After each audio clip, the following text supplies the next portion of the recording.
那这边呢，就是有问到说，就是文字是不是能全身？像是佛经、华严经呢，它是不是属于能全身？那其实呢，就是这边所讲的呢，就是经论呢，就以论点来说呢，它一定呢都是属于能全身，就是文字或者说我们讲的论点呢，它一定是属于能全身。那什么叫做能全身呢？能全身就是它有口中自然发出的这个声音呢，叫做能全身。那这里呢，就是我们要区分一下，就是经和论呢是有差别的。就是只要是论点的话呢，它一定呢都是所谓的能全身，因为能全身就讲说是要有口中呢，就是透由舌，还有说我们上颚就是震动之后呢所发出来的声音呢，才叫做能全身。那所以在论点呢是没有问题的，但是讲到经的时候呢，就是会有一些争议，就是有些祖师呢他会觉得说像呃。就是被佛陀加持过之后呢，那风吹过树之后呢，风吹过树梢会发出就是全是无常的这些声音呢。那有一些祖师呢会把它判为说它并不是能全身，因为呢它并不是透由舌头跟我们的上颚震动之后呢所产生的声音，但是有一些呢又会觉得说它算是能全身，因为它是透由佛陀加持之后呢所产生的声音，就是会有一些不同的祖师呢，他们有不同的判定的方式。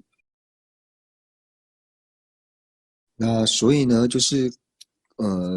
我们一般在讲经跟论的差别的时候呢，会提到说经呢是由佛所说的。那在讲到说经是由佛所说的时候呢，那这时候又会产生新的疑问，就会说，那如果说经是佛所说的话呢，那它是不是一定要透由佛的口中所说，还是说也有可能是由有情的口中所说出来的经呢？那这边呢就讲说。经在最初的时候呢，一定是要由佛所说，但是佛所说呢，又不一定要透由佛陀的口中所说。就像刚刚所讲的，透由佛所加持之后所产生的这些声音呢，也可以称之为是经。或者说呢，我们在讲说，就是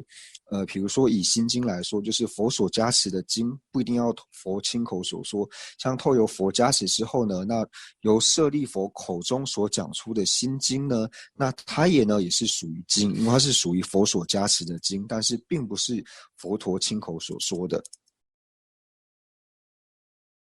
就是一般我们在讲繁体的时候呢，就是在讲说繁体或是浅录或是遮止呢是一样的意思，但是在提到说义工相的时候呢，那义工相它一定要是长发，所以呢这两者呢是不一样的。请问是不是就是说他们是三句型，就是繁体范围比较大，它有可能是长发，是繁体有可能是长发，也有可能是无长发，但是义工像一定是长发，是这样吗？所以呢，就是如果用这种方式去理解的话呢，其实是可以的。就是刚刚讲的说，如果这边繁体呢是把它跟浅录还有折纸法呢都放同义的话呢，那就是它就是三句型的关系。就是因为呢，就是繁体它可以包含长无长的法类，那至于说像是义工上呢，它就是只能是属于就是长法的部分。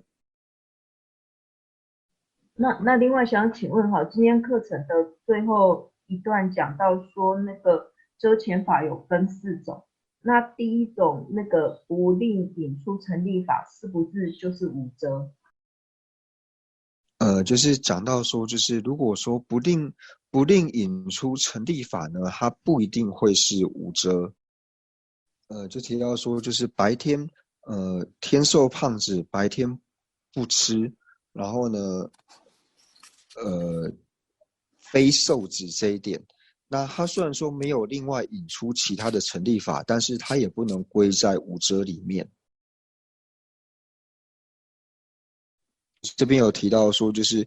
请问志向和共向是成立法还是遮前法？那志向它本身呢是属于成立法，那共向呢是属于遮前法。